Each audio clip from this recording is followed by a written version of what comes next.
Bismillah ar-Rahman ar-Rahim. Alhamdulillahi Rabbil Alameen. Wassalatu wassalamu ala rasulihi. Amma ba'du. I greet our listening audiences with the greeting, Assalamu alaikum.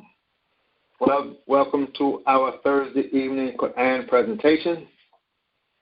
And today, our subject from the Quran, from a verse of the Quran, is I am a mortal like you. We're going to be looking at some sources. As we always say, the class is directed towards the Mali students, for the Mali classes, and those of you who are also listening in. And these presentations are going to be appearing on YouTube, uploaded to YouTube also. So let's begin with the verse. And the 9 o'clock class, this is the verse that the 9 o'clock class on Saturday is working on. So just some pointers to bring out for that class. We began, Bismillah ar-Rahman ar-Rahim, Kul.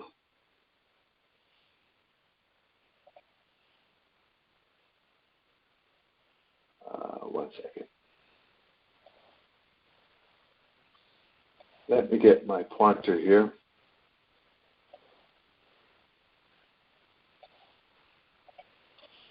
Kul, say.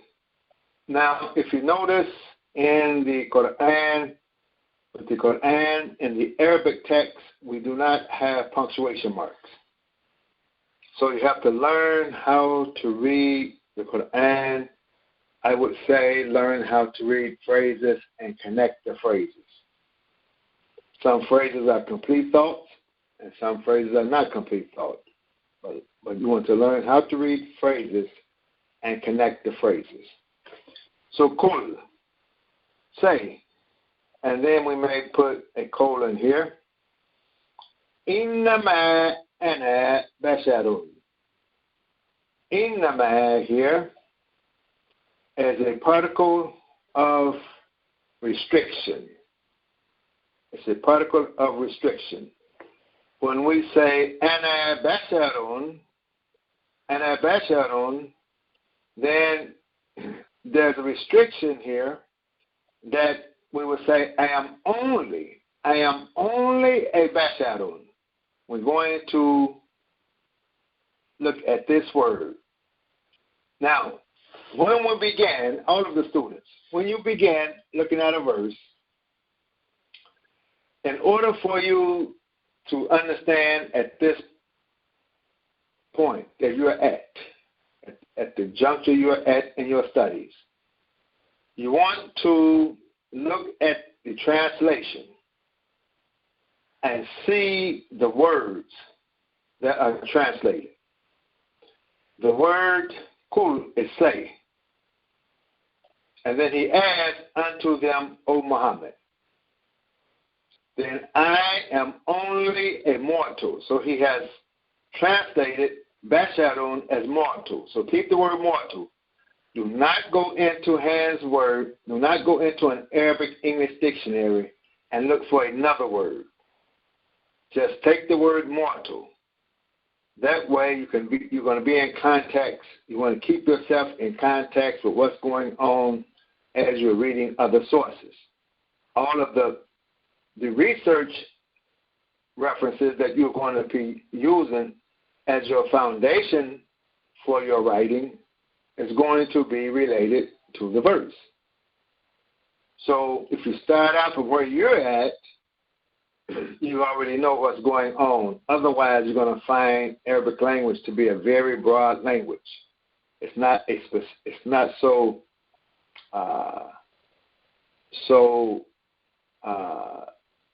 small that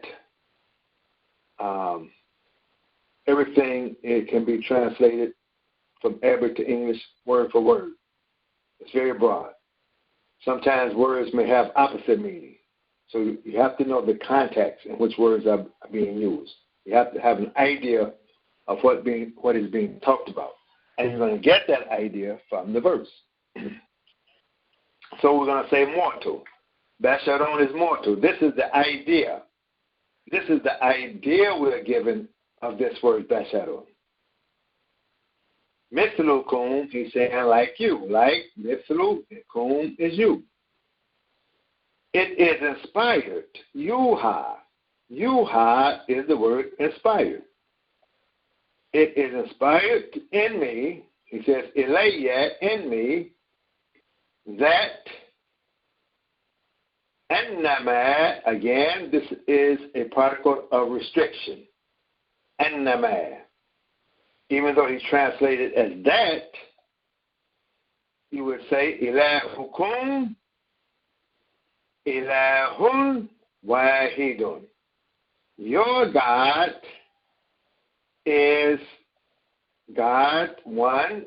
So this, if we say God one, it doesn't make sense. If we say one God, it makes sense. So this becomes the adjective, and this becomes the noun that the adjective is describing. Now, that this is a particle of restriction, that your God is only one God. Your God is restricted. It's restricted to one God, and I am in the man, and I'm restricted to being a mortal, just like you. Not more than that, not less than that, just like you. Fa, this fa, he's saying, therefore, for the fa, istaqimu, take the straight path. From 10, seek or take the straight path, ilayhi, unto him. What istaghfiruhu, and seek, form 10 is to seek forgiveness, who? Of him. What istaghfiruhu. Well, wailun, and wailun is woe. Unto al-mushrikeen, the idolaters. Al-mushrikeen is the idolaters. Now, you want to go back and read it grammatically yourself, but keeping the same words in terms of the meaning of the words. You want to read it grammatically yourself. It's pretty straightforward. This verse is pretty straightforward. Grammatically speaking, you don't have to change anything the way it has been translated. But you want to go back and read it grammatically, keeping the meaning. Do not change the meanings of the words that you have found in the translation. These are not quote unquote bad translations, but there's only but so much when we're talking about meaning and the Quranic language that you're going to get in the translations. This is where you start. Now we go to other sources that gives us more information, more ideas about the verse. This is what we're going to do today. So this is the beginners. 2 points here only. Particles of restriction that we have spoke about. In the future, we may speak about more grammar, something that pertains to the 9 o'clock class. Now, all the other classes that are with me, and this will pertain to all of the Mahdi students, with all the other teachers. But now those that are with me in my class,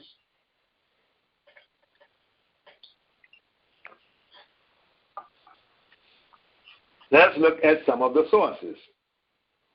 So the first source we're going to look at is Ar-Raghib al-Isfahani. It's a very, very well-known source that is used by many of the scholars. Is Ar-Raghib al-Isfahani. So we're looking at the word Bashadun. Bashadun. We have an idea about this word, Bashadun, in that it means mortal. Mortal. So don't flip it and say it means good news and then try to fix something. It's mortal. The context here is mortal. It makes sense. I am only mortal like you. Basharun. That's the idea. So we come back to this idea. We want to come back to this idea based on what we're reading. So he begins with the internal noun, al-basharatu. Al-basharatu is the internal noun in which we're going to get the meaning.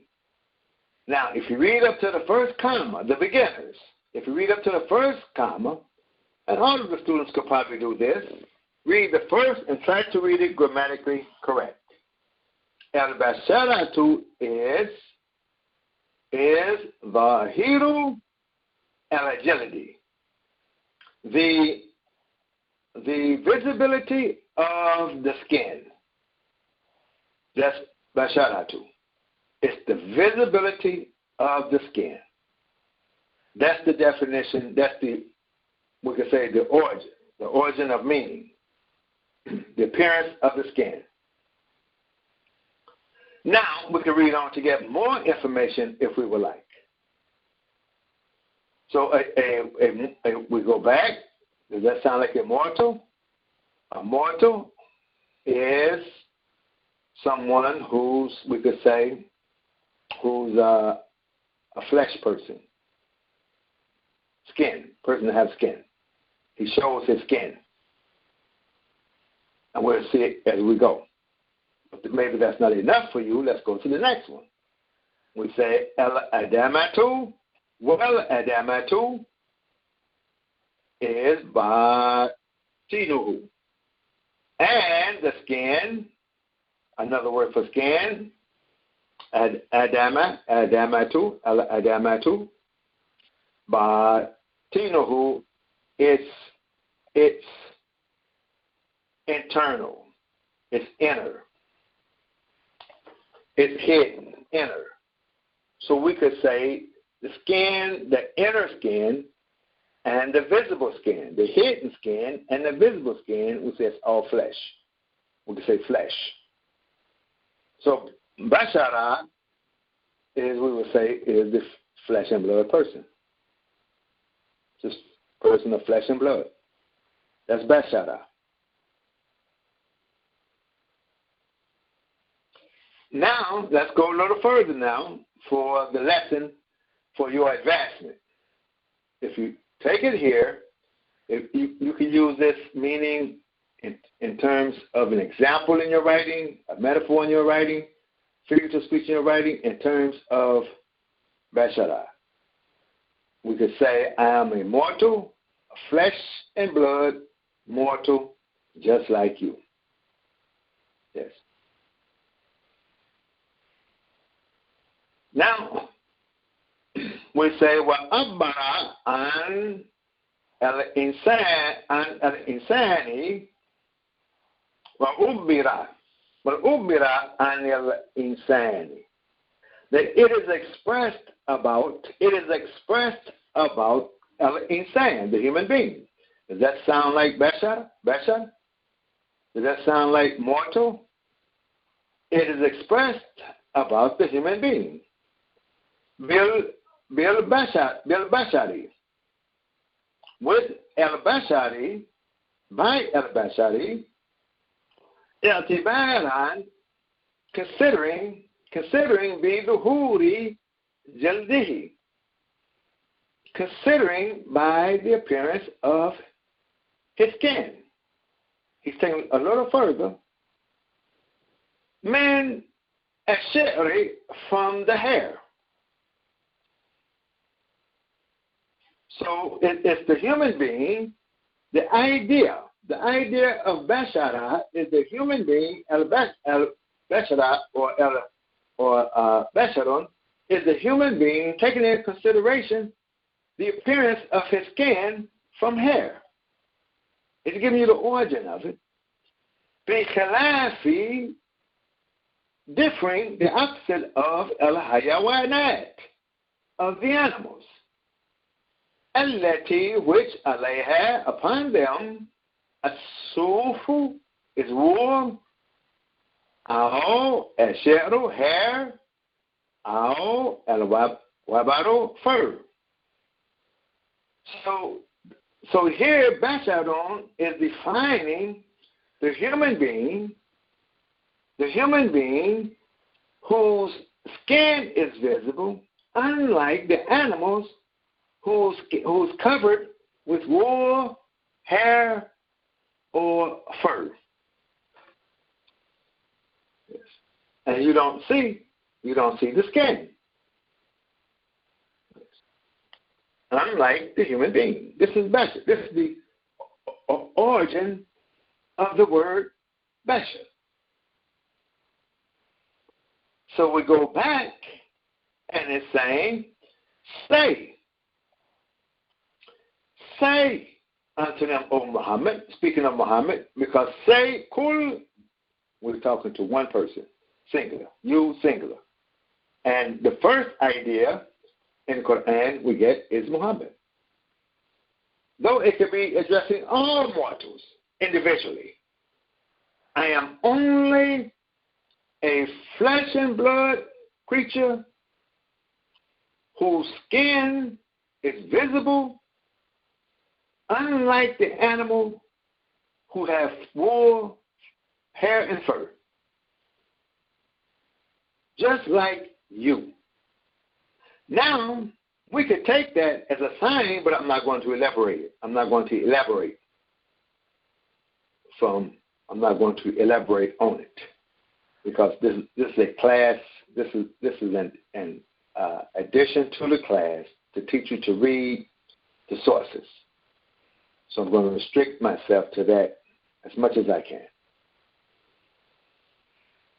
Now, the next word is yuha, which is inspired. And it's from wahaya. So we say aslul wahyi. Aslul wahyi. The root of wahyi, and el-wahyi is the eternal noun. The root of it is el-isharatu as-sariyatu. El-isharatu, we could say, is a sign, something pointing, a sign. And sariyatu, as-sariyatu is a quick, swift, quick, fast. It's a quick sign. The quick sign, we would say. That's wahi. That's the meaning we get as a quick sign. We keep this in mind. We're talking about inspiration now. So it's giving us, it's defining for us, we could say, inspiration. That's the idea we have, but it's a quick sign. Yes. So we could say inspiration is a quick sign. We could say a mortal is a person who shows his skin other than the animals who show their wool, fur, or hair. So it's a quick sign. And maybe I'll elaborate further on this idea.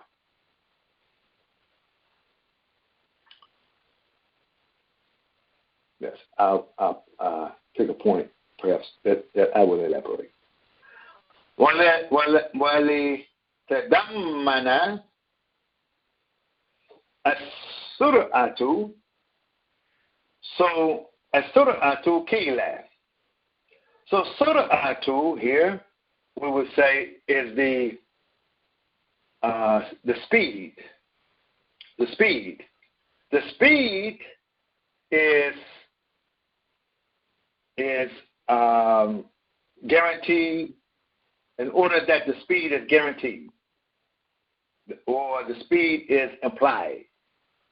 The speed is implied. We would say the speed is implied. In order that the speed is implied, Kila, it is said, Amrun Wahyun. Amrun is Wahyun.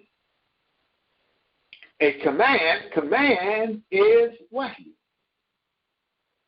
So this is an idea. Command is Wahyun, and Wahyun is a quick sign, a quick indication. And it's a command that's associated with it.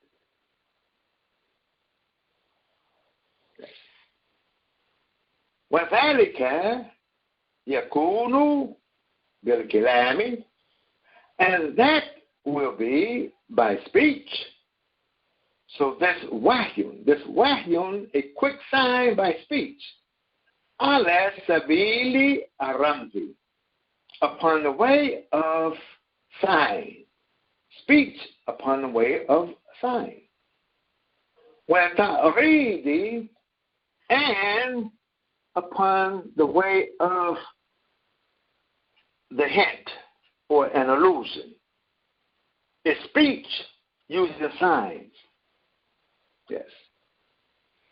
And we find in the Quran, we find in the life of Muhammad, we find speech in the form of signs. And this sign language came to him fast, quick. Yes. وَقَدْ يَكُونُ بِالصَّوْتِ مُجَرَّدٍ, and it will be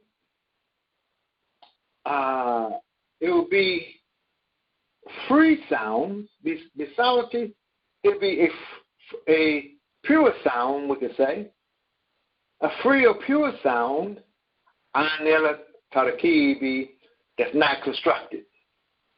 Like we would say, it's a sound, it's a quick sound. It's a quick sound. It's in language, if we're talking spoken language now, but it's not constructed. And let's say it's not structured in sentences, formed in sentences. It's just a quick sound. This is this idea. And the sound is given a hint or an allusion to something. Like we say, Alif Lam Mim. Alif Lam Mim. So these are sounds, quick sounds, that may be alluding to a body of knowledge. And the body of knowledge that it alludes to could be volumes. We find this, the Quran. The Quran is wahyun. It's inspiration, wahyun. It's the command. It's a command. Yes, wahyun. And we call the verses in English from the church, we call them verses, what they are called signs. And they're not always fully structured sentences. They're, like I'm saying in the beginning, the phrases. The phrases are signs, and these signs are connecting signs. Yes. And it comes to Muhammad the Prophet, the President, peace be upon him, quickly. It comes in quick, because we're still, the Quran was inspired. He's inspired by the Quran. Yes, it's inspiration, but the body of knowledge that the Quran holds is still unfolding. After over 1,400 years, we can't close the book and say we have gotten all that we can from the book. No, it's still unfolding. Sciences are still developing out of the Quran. From the revelation of the Quran, many sciences have been developed from the Quran, and many sciences continue to be developed. That body of knowledge is in the Quran in a language. It's quick. A lot of the Orientals, they are perplexed by the Quran because of its language. It doesn't appear to be structured, tawheed. The words don't appear to be structured upon themselves. The verses do not appear to be structured. Sometimes you're reading the Quran and it looks like it just changes with no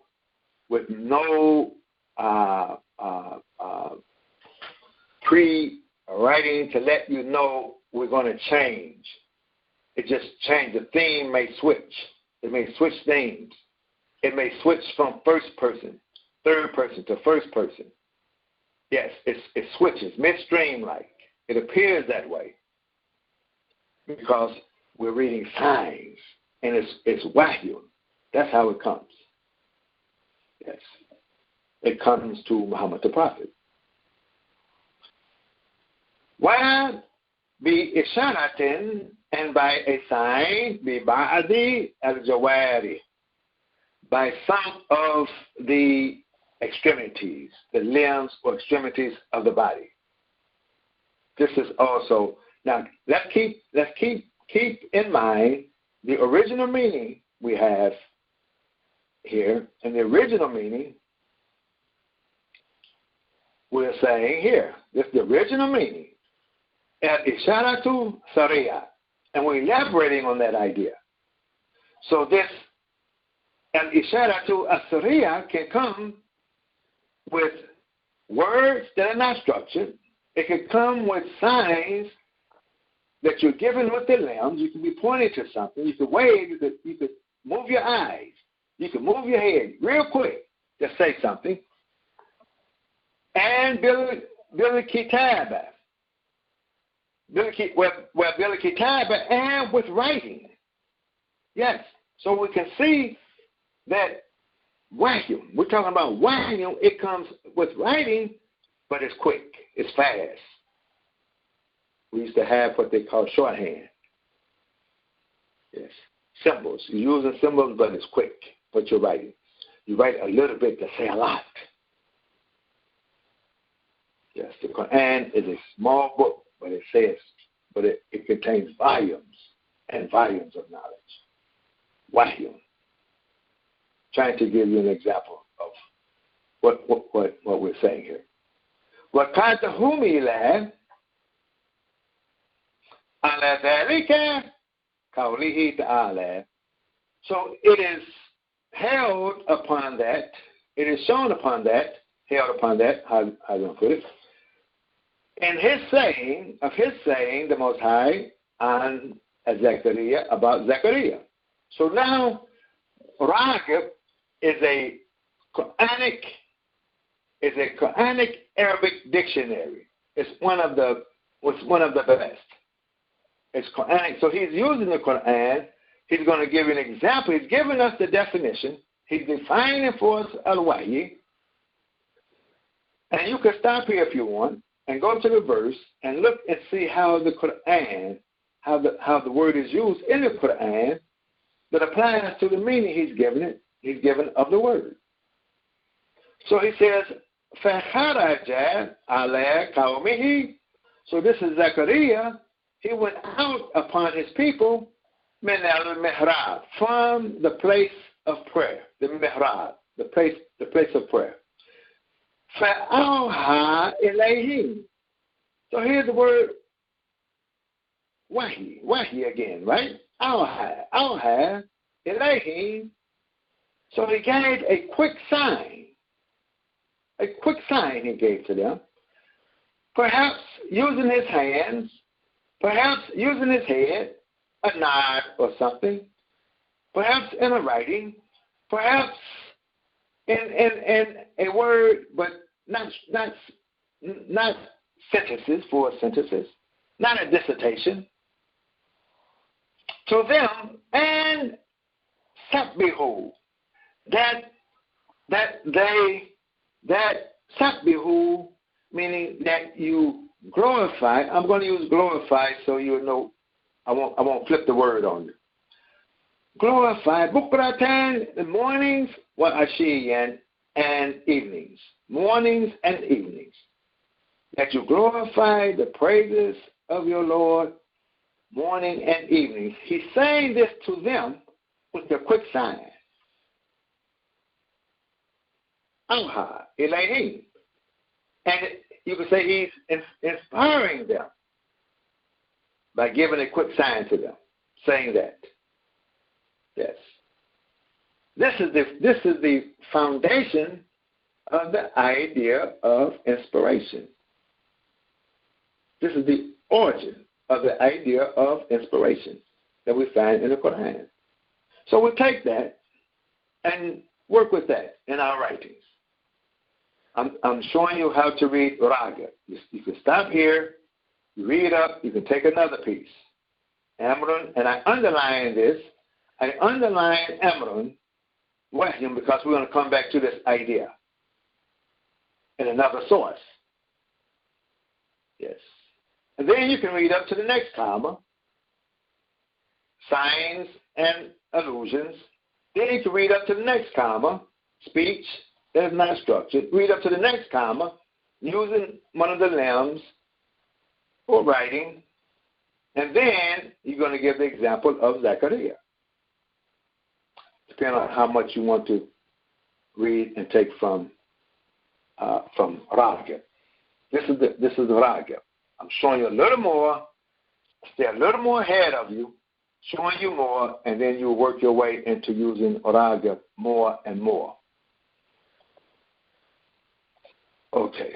The next source is Shawkani. This is Shawkani, Tafsir of Shawkani, and advanced students, you know where to find Shawkani. And when you go to Shawkani, we're talking about two words now. You want to find the words Besadon and the word Yuha. See what he said about Besadon and Yuha. We're not concerned about Ilahukum, why he don't. We're not concerned about your Lord. We're not concerned about seeking forgiveness, so forth and so on. We want to look. We're focused on two things, Besadon and Yuha. That's where we're focused. So when you go to the Tafsir sources, right now we're using King Fahd for the beginners, but then we use because the reading is pretty easy, Ibn Kathir. But here's another source we're going to be using because he has language in it that will be good for you, and this is Shawkani.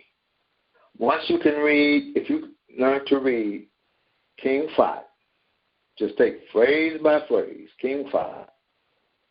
If one phrase is a lot of King Fahd for your lesson, take one phrase. Next time, take two phrases until you can read King Fahd. Once you learn to read King Fahd grammatically, you'll be able to read Ibn Kathir grammatically. The language is not that difficult, and don't bite off more than you can chew. If you can read Ibn Kathir grammatically, you can read Shawkani grammatically. I'm giving you languages that's not highly philosophical, or they're not political, or they're not language to any present social situation. It's language, generalized language that's dealing with the verses of the Quran. That's why if you can read one of these, you can read the other. That's where you will start.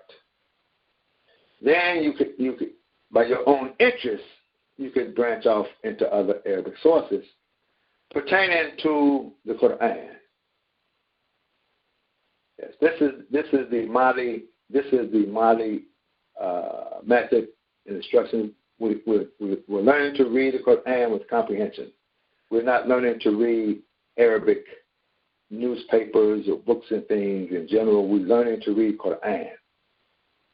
Yes, I know some people criticize me for this, for teaching this. They think you should learn to read the comic books first, the Dick and Jane books first, and then graduate to the Quran, which upon their estimation, unless you go to the Middle East, you'll never get there. But we're doing what we're doing right now. Not to boast or brag or anything, but we're restricting our Arabic language to Quranic language. We're not going outside of Quranic language in terms of what we're talking about. So when we go to Shawkani, and one day we'll pull up Shawkani and show you, but I do that in the classes. So he has the bracket with both words in it. The part Kul innama ana basharun mithlukum yuha ilayya annama ilahukum ilahun wahidun. Now, from here down to this period, he's going to be commenting on the verse. So as he's commenting, go back and look in the verse and see what part of the verse he's commenting on. Let's look at the phrases. He says, kul, say. That's one phrase. Innama ana basharun mithlukum. That's one. That's one phrase by itself. Then it says, Yuha ilayya annama ilahukum ilahun wahidun. That's the next part.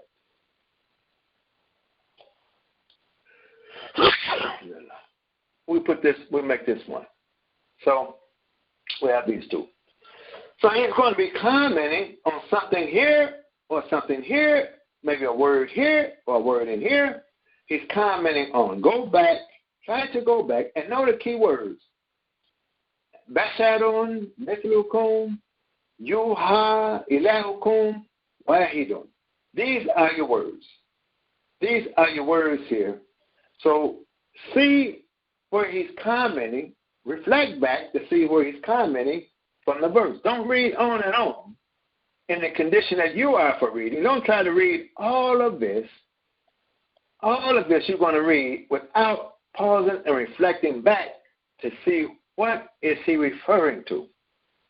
So let's try it. He says, I, that is to say, you'll see this word a lot in this type of literature. I, that is to say, innama ana kawahidun minkum laula al-wahyu. So he says, innama ana kawahidun. Surely I am cat. This cat is like mathalu. So he's talking here, I am kawahidun. I am one of you. So he's saying, instead of saying I am basharun, this first comma, he's saying I am one of you. Right here, same thing. I am one of you. Then he says, Lawla al-wahyu. Come into here, you are. Lawla, if not the al-wahyu. What's the idea here? Inspiration. What's the idea here now? We say inspiration. So we don't get lost. But we have more information about wahyu than we got from Raga. But don't try to put that in right now. Or just pause if you want. If you want to just go to this point, and that's it, you can stop here and start reflecting and write a short comment. I am one of you, if not the inspiration. The only difference is that it has been inspired to me. But it has been inspired to someone just like you. I'm one of you. But I have received inspiration. That's all he's saying. But he's not saying, Allah is instructing him to say. It's say, command. The command is, I am like you. And this is where the problem is. I'm going to elaborate just one point. The problem is not Allah. We spend so much time, Allah, God, that's not the real problem. The real problem is that once we say ilahukum ilahun wahidun, that your God is one God and he's the creator of the heavens and the earth and on, we're saying that he has communicated to someone just like you. He has inspired someone quickly. He has given signs, quick signs that holds volumes and volumes of knowledge to someone just like you. Not another angel, not an angelic person, not a godly person, not a person who shares in the Godhead, not a person who's partly God, partly angel, not someone of a different creation than you are of. That's the problem that many have with Islam. you're saying that Muhammad, the President of peace be upon him, is no more than a mortal like you, and that Allah inspired him. Yes, that's what we're saying. And he goes on. So that's the first comma. That's the first comma. Let's go up to the next comma. The next comma goes up to here. So he's talking about this part here. We just covered. Now let's go to the next comma. See what he's talking about. He says, Walam akun min jinsin mogayirin. Let's go up to this point. Lakum. Let's go to lakum, then we have hatta.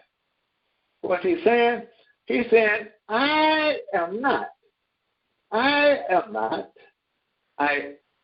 akun, I was not, from the time speaking and to the past, the remote past, min jinsin, to the origin, to our origin. I am not from Mugayirin, a different origin, lakum, to you. I'm not of a different origin. My origin is the same as your origin. So we're still on mithlukum. Mithlukum. What does he mean by mithlukum? He's saying here, he's giving a tafsir of it now to make it clear that except for you, my origin is the same as your origin. It hasn't been changed. As a bashadun. That's the key. As a bashadun. My skin is just like your skin. My flesh is your flesh. Sounds familiar, doesn't it? Flesh of my flesh. Bones of my bones. Blood of my blood. I in you and you're in me. Yes. Hatta takunu qulubukum, until your hearts takunu become or are fi akinnatin. Fi akinnatin, they are in a shelter, covered. They are covered. Your hearts are covered. Until or unless your hearts will be covered, mimma ad'ukum ilayhi, from what I call you to. From what I call you to. Yes. This would only make the difference. The difference between me and you is that I have received I have received inspiration. That's the only difference. And your hearts will be covered. Your hearts will be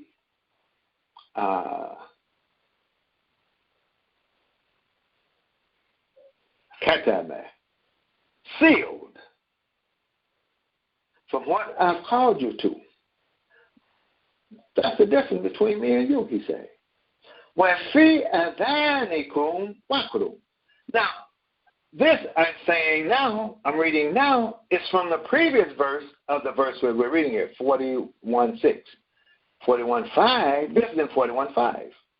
And I want to bring to your attention, notice how in the tafsir of Shawkani, he's using the Quran and commenting on this verse of Quran, but he didn't pause to say, Allah says in chapter 41, in the previous verse, he said so and so.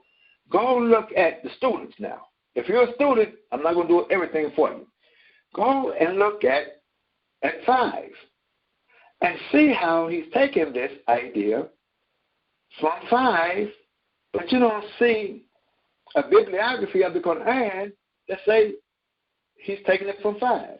What I'm trying to say to you is don't worry about always quoting. Don't worry about that. Now here's a scholar, he's not quoting. He didn't say Allah says, he didn't say the Quran says, but you can go and look and see that's where he's getting it from. Yes. I haven't said W.D. Muhammad said, but if you listen to me, a lot I've already said. That's where I got it from. I'm reading Shalkani, I'm reading Ragib, I'm reading them, and as I'm reading the words, I'm putting it in the language of W.D. that I got from W.D. Muhammad. But I'm not going to say it. I'm not going to prove it. I'm not going to go put it up to show you. And I'm not being a cheerleader. No. So and then he wasn't like that. Shalkani evidently is not like that.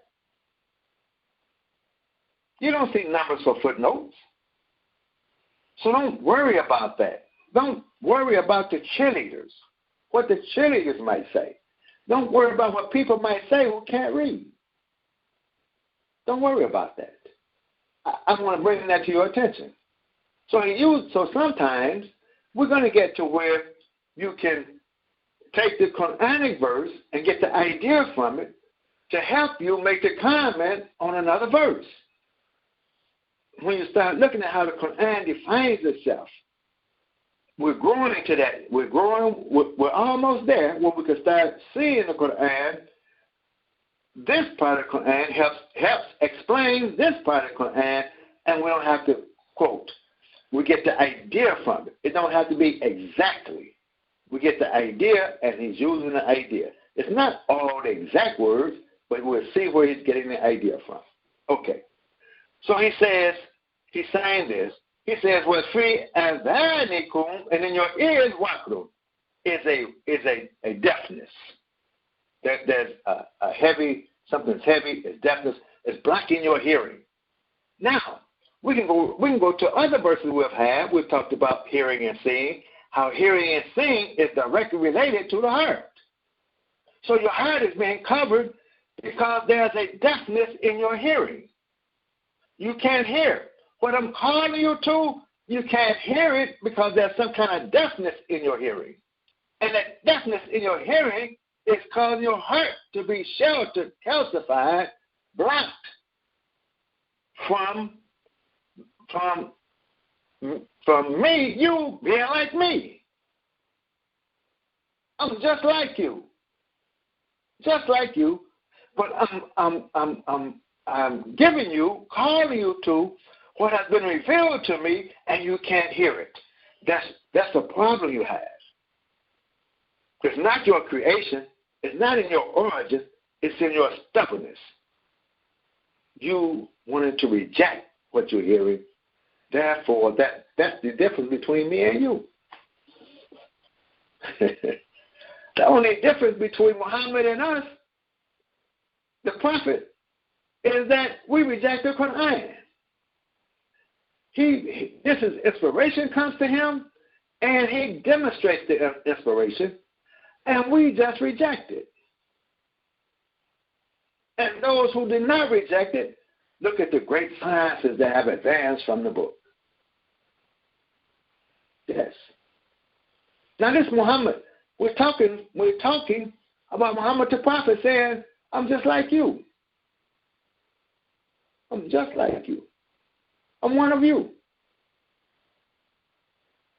Now just think if we had what he had. We would swear we were something from another world. But this is how he's talking. This is how Allah is instructing him to talk. This is the command. The command. Now he says, it will continue, وَمِنْ بَيْنِي, and from between me, وَبَيْنُكُمْ, and between you, hijabun, is hijab, is a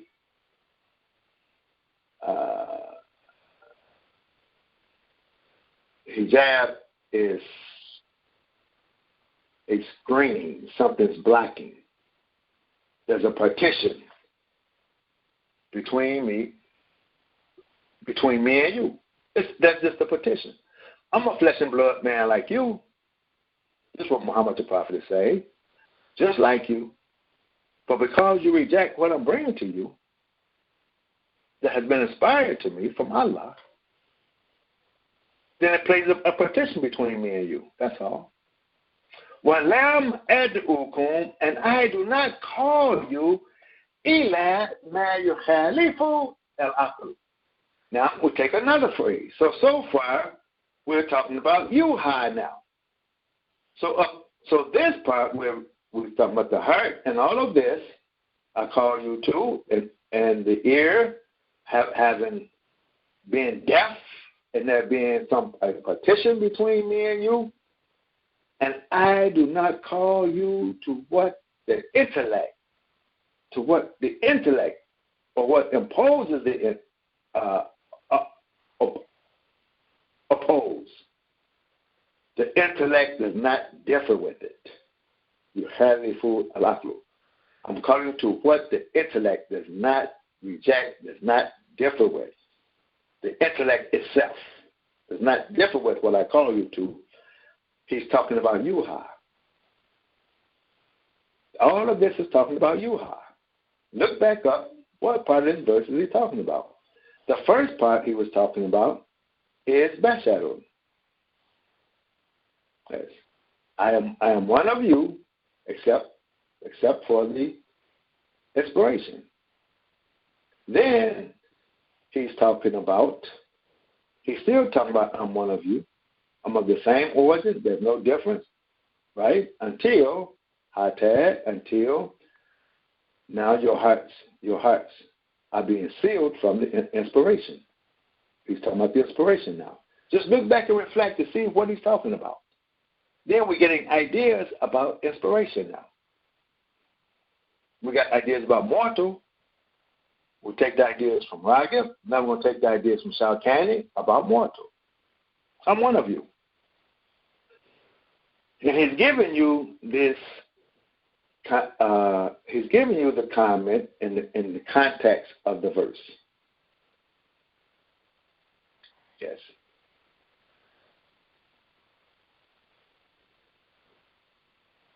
Okay. At that point, let's read to the end. Is what إنما أدعوكم إلى التوحيد. And he says, إنما, I only call you, إنما, I only call you to a Tawheed. This is talking about what? إلهكم إله واحد. This part. إنما, see إنما, وإنما, only, I'm only calling you at ukum dawa to at Tawheed.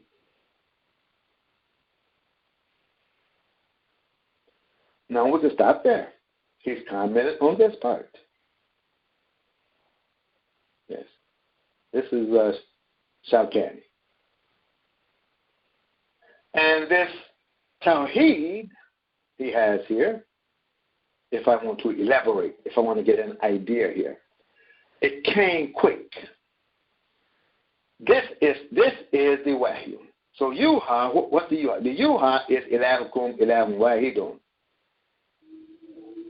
But it comes to him in a sign, with a quick sign. This. Now for us to arrive at this conclusion that there's only one God by the principle of Tawheed. Now, this idea, I'm giving an example of the idea I get from it. The principle of Tawheed is the bringing together all of the parts as one. So it's not Allah specifically. Allah is not the sum total of many parts.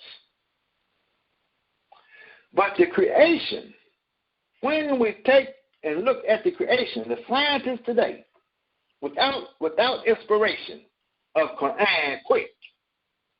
See, Muhammad the Prophet gets it quick because he doesn't have the lifetime to study the creation and see that everything in creation is connected with everything else in creation. This is the Tawheed. Everything is connected. There's no two creations. We can't find anything in this creation that exists outside of something else in this creation. Everything is connected. We have in our language the word matter, M-A-T-T-E-R. Matter is a form of Tawheed, meaning everything that we see, we put our hands on, it's a form of matter because it has in it properties that all matter has. How we define matter, this thing has the property of matter. If we go to the moon, it has the property of matter. If we go to Mars, Jupiter, way out in space, and come in contact with anything material, it has the properties of matter that's common to something that we have here on this earth, because we've come to the conclusion that this whole creation is Tawheed. That leads us to the idea then that there must be only one God. But Muhammad the Prophet, the praise and peace be upon him, he's not the scientist who goes and do all the scientific investigations and research and observation to reach this conclusion. It comes to him by inspiration. For us, it takes years upon years, generations following other generations to reach these conclusions that was given to him with a quick sign. Yes.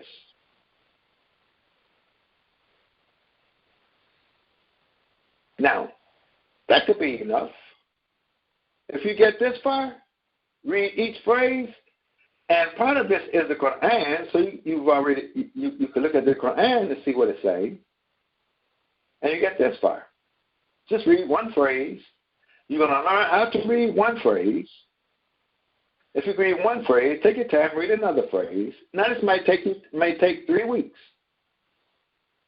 Come back, retain this, write it down, read another one. That's why I give you time. Come back, read another. If you sit down where you're at, I'm talking to the students now. You can do this right now. The mighty students that's in the class with me, you can do this right now, but you can't do it as fast as I do it. You can't do this in one sitting. It will be too much. This Quran would be too much for your mind. For you to try to do this in one sitting, in a couple of hours, it's going to be too much for you. Looking the words up, seeing the reading grammatically correct.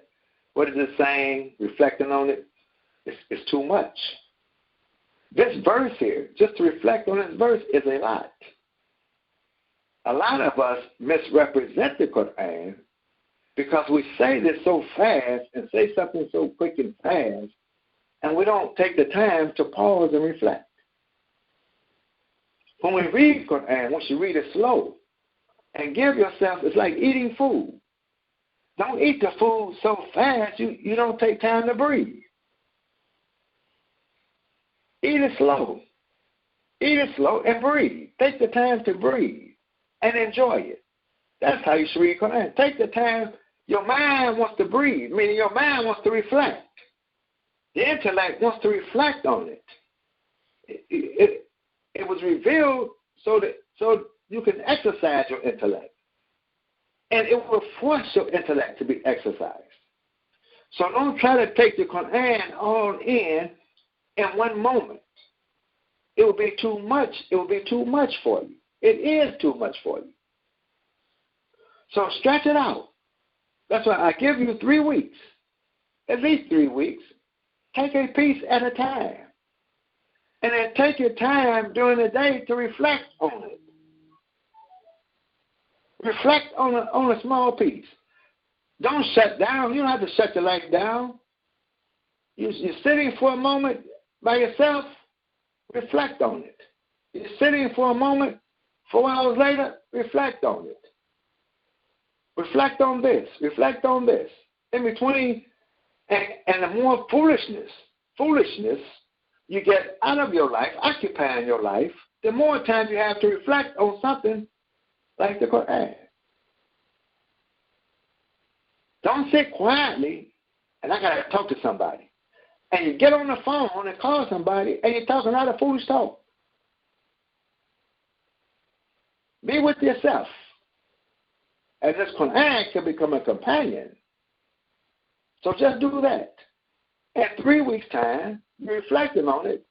In a couple of weeks, you'll have a nice comment to write. Where do you see this at? I'm not going to deal with where I see this at today. So I'm just giving you instructions on how to treat it, how to treat the writings. And don't say I can't do it because you have a teacher. You get stuck. I read this, I see the words, I look, but I can't make out what it's saying. That's when you ask questions. Now, our questions and answer period is going to switch to Tuesdays from 7 to 9 instead of Monday from 7 to 9. It will be Tuesday from 7 to 9. And it's no problem. We can have another day. We can have it Sundays if you want to get up in the morning. We can have it from 6 to 8, 2 hours Sunday morning on questions that you have. Or just call me. I read this. I read it. I see the words, but I can't put it together. I know where you all are at. And then you keep doing it. You have a teacher. You keep doing it. After a while, you'll be able to read it. Yes. Then and reflect upon it. Now, let's go to the next part. Let's see. We have a little more here. Let's see what he does here. Now he put El-Yuha in the bracket. So if you want to just deal with Yuha by itself, you could go to this bracket and not worry about the first bracket. But I was looking for Bashadun and Yuha, so I read the first bracket. Then here's another bracket. He says, Qara'a al-Jumhuru. Jumhuru is the majority of the scholars. You hear people talk about the majority of the scholars, whatever. This is the word that Shawkani is using. And look at the time he's in. So he's talking about his time and before. So the Jumhuru, and these people who knows the language, he says, they read Yuha. The way they read Yuha, he's getting into the language. I just want to show you this. Mabniyan. He says it's Mabniyan lil maf'uli. It's built upon maf'ul, meaning it's passive. Because it's passive, it will be read Yuha. Yuha. A Dhamma on the first letter, Fatha on the middle letter, in the present tense, and it becomes passive. And in the passive doesn't tell you who the subject is. It doesn't say who inspired. It's just it was inspired to me. He's not saying who. I'm not going to get into it. Elaborate. That's the difference. What Qara'a al-Amash, and this is a person's name. If I mess it up, forgive me. Or Nakhai, this is a person's name. They said, Mabniyan lil fa'il. That's what you want. You don't want who said it, who didn't say it. But the majority is going to say it's passive. In the Quran now, in the Quran that you have, with the vowel marks are placed to say passive. Yuha. But there are other readings, there could be others who understand the reading to be or have been, Mabniyan lil fa'il. That's to say, Allahu ilayya. Allah inspired me. Allah inspired me. But Allah is not in the verse, so the majority is saying that it was inspired to me. That's what he's saying. As you advance in your studies of tafsir, you'll start seeing discussions on the Quran. It could be saying this, or it could be saying that. The reading could be this way, or the reading could be that way. You start learning that about the Quran. Now, I'm not going to elaborate on that. I want to just show you that. Advance will come to these things. And it's on recording to preserve for the students.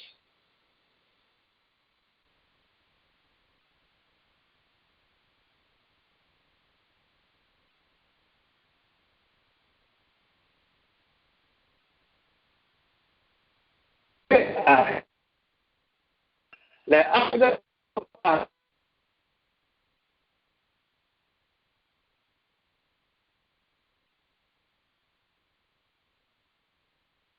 do not have the power that ahmilakum, that I can make you do anything. Ahmilakum. I can make you do it. I don't have the power.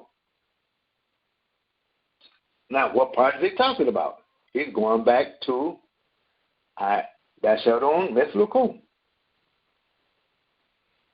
I am immortal like you. I do not have the power to make you do anything alal iman, upon faith.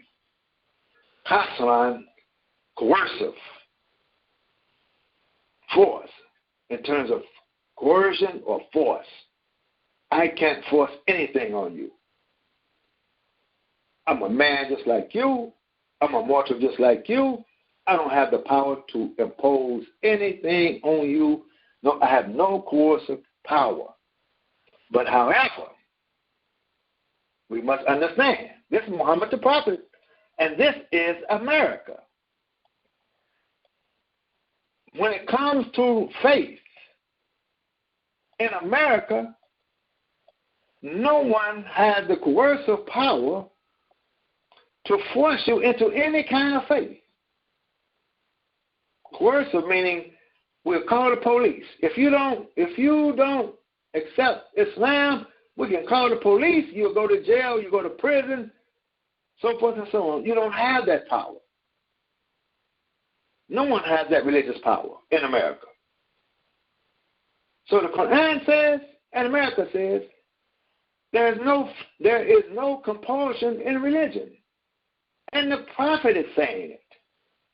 Muhammad the Prophet himself has said, I don't have the power. I have no coercive power to force you into faith. But you were going to say, well, he was fighting people. He was fighting people in self-defense. He wasn't attacking people, forcing the religion on people. He was free in the city to speak like everybody else had the freedom of speech. The Hunafa had the freedom of speech. The Hunafa was a religious group.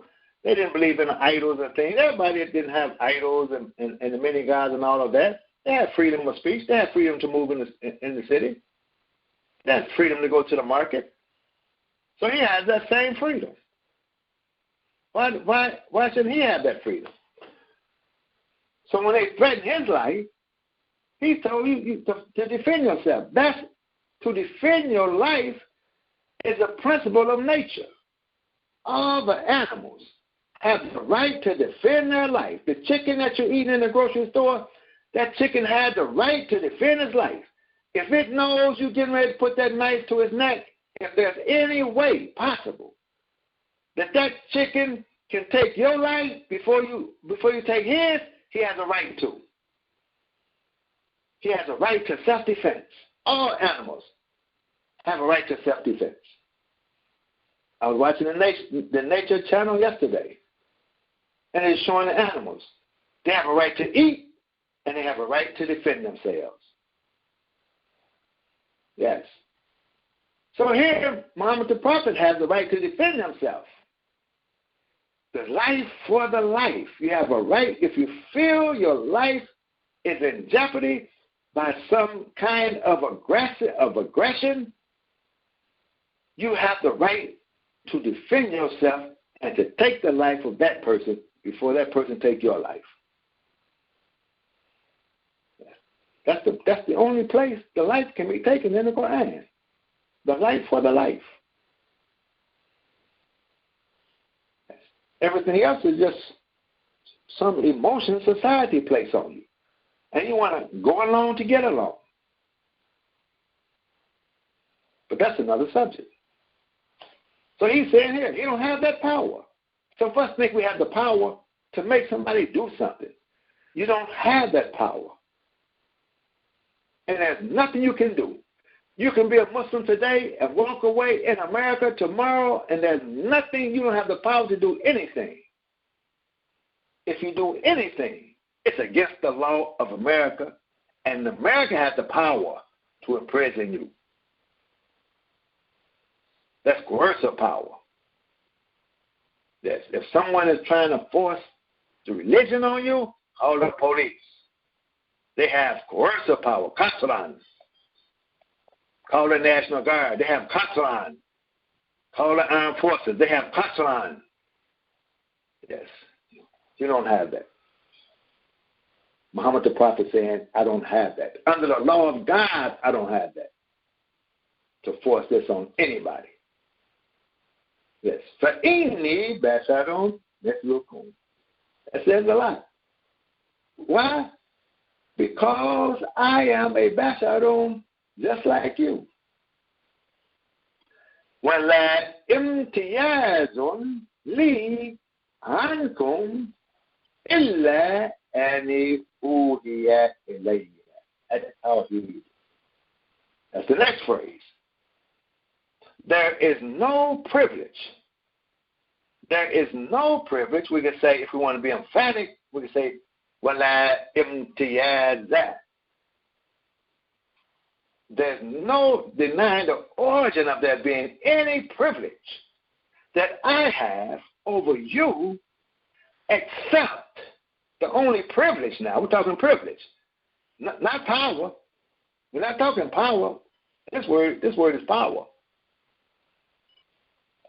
Yes. This word to carry, to force. I have no privilege. There's no privilege for me that you don't have, away from you, that you don't have, except that I, uhiya ilayya at Tawheed, that Tawheed has been inspired to me. That's the only privilege I have over you.